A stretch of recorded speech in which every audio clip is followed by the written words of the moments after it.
Sahabat Indonesia Raya, dalam beberapa hari terakhir ini profesi kasir nampaknya memang jadi trending topik ya. Karena ada satu peristiwa seorang kasir di minimarket yang diludahi oleh konsumennya, yang notabene konsumennya adalah seorang dosen ya, seorang pendidik gitu ya. Artinya kan di situ ada perilaku seorang pendidik, seorang dosen, tapi berperilaku semacam itu kan jadi sangat anomali gitu ya. Nah itu yang satu. Kemudian yang berikutnya ada seorang kasir juga di salon yang kemudian mendapatkan tindakan kekerasan dari rekan sesama kerjanya, yaitu di salon itu ya. Jadi dianiaya atau melakukan tindak kekerasan. Nah ini kan yang jadi satu catatan, karena itu hanya satu di antara sekian banyak contoh tindak kekerasan yang dilakukan oleh orang-orang yang dalam tanda kutip punya kekuatan ya. Punya kekuatan itu begini, punya kepemilikan. Ya mungkin konsumen yang merasa berhak gitu ya, punya dan merasa memiliki sesuatu yang bisa dilakukan. Kemudian juga seperti yang di salon itu mungkin ini orang yang punya kekuatan fisik sehingga bisa melakukan apapun terhadap kasir itu. Nah oke, nanti akan kita lihat marah itu akibatnya seperti apa. Karena dosennya akhirnya dipecat kan, gara-gara marah semacam itu dipecat dari universitasnya. Nah kemudian kita akan belajar penyebabnya apa dan solusinya seperti apa. Karena kan itu berkaitan dengan asal muasalnya kan marah itu ya. Oke baik. Sebelum kita lanjutkan, untuk Anda yang baru saja bergabung, jangan lupa tekan tombol subscribe-nya terlebih dahulu, kemudian juga tekan tombol loncengnya. Jadi kalau kita update terbaru informasi, maka Anda akan mendapatkan notifikasi yang pertama kali ya. Dan jangan lupa juga tekan tombol like, kemudian share video ini ke teman-teman Anda. Siapa tahu teman-teman Anda juga sama, sedang membutuhkan informasi semacam ini ya. Baik, kita mulai. Jadi begini, ada seorang kasir seperti yang ada di sebelah ini gambarnya. Jadi ada seorang kasir dari minimarket, entah bagaimana ceritanya kemudian sang konsumen ini, yaitu seorang dosen di Universitas Islam Makassar ini meludahi kasir ini. Pengakuannya yang diludahi itu baju gitu ya, nggak tahu kalau kena mukanya, katanya begitu. Dan dia juga menyebutkan, si dosen ini menyebutkan itu perilaku itu adalah hal yang manusiawi gitu ya, menurutnya begitu. Nah imbasnya dia viral di media sosial, kemudian juga akhirnya lembaga tempat dia bekerja, jadi Universitas Islam Makassar, mengambil keputusan ya, sidang untuk kode etiknya seorang dosen. Dan akhirnya diambil keputusan sang dosen ini dipecat atau di PHK dari posisinya sebagai dosen di Universitas Islam Makassar UIM ya. Nah ini yang pertama kita pelajari adalah bahwa kemarahan yang tidak terkontrol ya. Jadi kemarahan dalam kutip tidak terkontrol akhirnya terekspresi dalam bentuk kekerasan atau tindakan aniaya yang lainnya, itu akan membawa dampak kerugian. Apalagi ini di era media sosial yang cukup familiar, cukup membumi di masyarakat kita. Jadi akan ada imbas negatifnya, dipecat akhirnya. Kan mesti seperti itu. Kalau ada sesuatu yang menyimpang atau melukai hati masyarakat, tentu akan ada imbasnya ya, dipecat. Jadi marah yang tidak terkontrol. Dua ya, yang satunya lagi di salon itu. Nah oke, apa sih penyebabnya gitu ya. Nah penyebab seseorang marah itu tentu ada dua. Jadi seperti yang dulu ketika saya sering wawancara dengan seorang psikolog, psikiater juga gitu ya, menjadi narasumber dalam acara jurnalis saya beberapa tahun yang lalu. Ini saya sering dialog semacam itu. Jadi penyebab seseorang itu ekspresi merusak keluar ya, jadi destruktif itu intinya, destruksi itu penghancuran. Jadi merusak keluar itu, ada yang merusak ke dalam, ada yang merusak keluar. Nah penyebab seseorang itu marah kemudian destruktif keluar itu ada dua. Yang pertama dari dirinya sendiri, dari internal.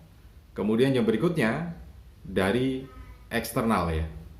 Jadi ada yang dari internal, ada yang dari eksternal. Nah, kita lihat dulu dari internal, artinya dari dalam dirinya sendiri. Jadi kalau dari dalam diri sendiri itu ada beberapa penyebab, diantaranya trauma di masa lalu.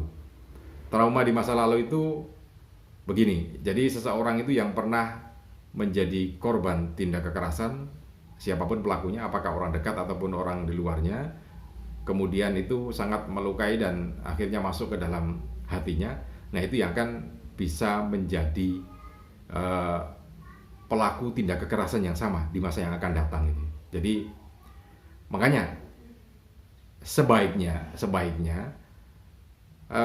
apapun kondisi yang kita temui dengan anak-anak kita gitu ya, apapun yang kita temui dengan kondisi anak-anak kita, semenjengkelkan apapun jangan dilakukan tindak kekerasan, karena itu akan menjadi modal untuk berikutnya nanti melakukan hal yang sama, tindakan kekerasannya. Jadi akan berbalik gitu loh. Kalau kita melakukan tindakan kekerasan terhadap anak-anak, maka orang ini juga akan di hari depannya, di masa yang akan datang akan menimbulkan tindak kekerasan lagi gitu ya. Nah, sama dengan yang ini hampir sama ya. Jadi kita bicara penyebabnya agak sedikit melebar. Jadi ada yang sekarang ini lagi ini apa kasus itu ya, anak-anak membunuh ibunya, dan fix itu memang dilakukan oleh anak-anak ini ya.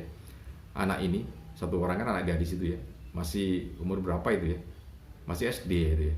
Nah, itu juga berawal dari trauma dan juga tindak kekerasan yang dilakukan pada dirinya. Jadi dia jengkel karena game online-nya dihapus oleh ibunya. Kemudian sering dibentak-bentak, dimarah-marahin, meskipun karena memang kesalahan anak kecil itu ya. Kemudian juga sering dipukul. Nah, tindakan kekerasan itu yang kemudian diserap oleh dia dan akhirnya dibalikkan lagi, dia juga bisa melakukan tindakan semacam itu gitu. Nah, itu jangka pendek loh, itu pendek sekali waktunya, karena kan masih umur segitu sudah mendapatkan tindak kekerasan dari ibunya dan akhirnya jadi ya apa? Jadi korban sendiri gitu ya. Jadi balik lagi. Nah, itu tadi saya sampaikan bahwa trauma di waktu yang sudah-sudah kemudian menjadi modal dia untuk melakukan tindakan kekerasan yang sama, bahkan melebihi gitu ya. Nah, itu dia trauma di masa lalu dari penyebab internal. Nanti akan kita bahas kenapa anak kecil ini jadi beringas semacam itu ya. Nanti kita buatkan videonya sendiri ya tentang kasus ini, ditinjau dari sisi psikologi dan juga habit, kebiasaan gitu ya. Oke, itu. Kemudian yang berikutnya adalah dari kelainan kejiwaan. Jadi dari psikologinya memang bermasalah gitu ya, cenderung bermasalah. Nah, itu penyebab internal yang ada. Kemudian kurang empati, terhadap kondisi orang lain. Jadi apakah orang lain itu dalam kondisi sedang bertugas, atau sedang dalam masalah, atau sedang dalam kebahagiaan. Itu ada orang yang ada di luarnya itu harus punya empati gitu. Jadi kita harus berempati ketika seseorang itu bekerja dengan tekun, ya kita harus beri empati, kita beri apresiasi gitu ya. Sering-sering semacam itu supaya kita tumbuh rasa empati kita, tidak menjadi destruktif, destroyer ke arah luar gitu ya. Jadi kurangnya empati. Kemudian berikutnya kurang kontrol terhadap diri sendiri. Makanya marah itu boleh tapi harus terkontrol kan gitu ya. Jadi ekspresi keluarnya tidak merusak. Nah, itu penyebab sisi internal. Kemudian eksternalnya. Nah, ini eksternalnya adalah sesuatu yang berada di luar kita. Misalkan melihat tindak kekerasan yang ada di media sosial. Semakin banyak yang kita lihat tindakan kekerasan semacam itu, semakin banyak kita belajar. Makanya mestinya kita sebagai masyarakat pengguna media sosial mestinya lebih bagus lagi dalam menyaring informasi yang akan kita sampaikan. Tindak kekerasan jangan sampai kita ekspos, karena itu akan menjadi pembelajaran untuk yang lainnya. Kemudian juga tadi ya, melihat kondisi di luar kita, kemudian banyak tindak kekerasan yang kita lihat akan menjadi bahan. Nah, sekarang begini, bagaimana mengontrolnya gitu ya. Amarah itu siapa saja bisa marah gitu kan. Nah, kontrolnya seperti yang diajarkan dalam agama, bahwa ketika seseorang itu marah dalam kondisi berdiri, ya duduk gitu ya. Ketika duduk masih juga tidak bisa membuat kita reda amarahnya, ya berbaring di sofa atau di tempat tidur, berbaring dulu gitu ya.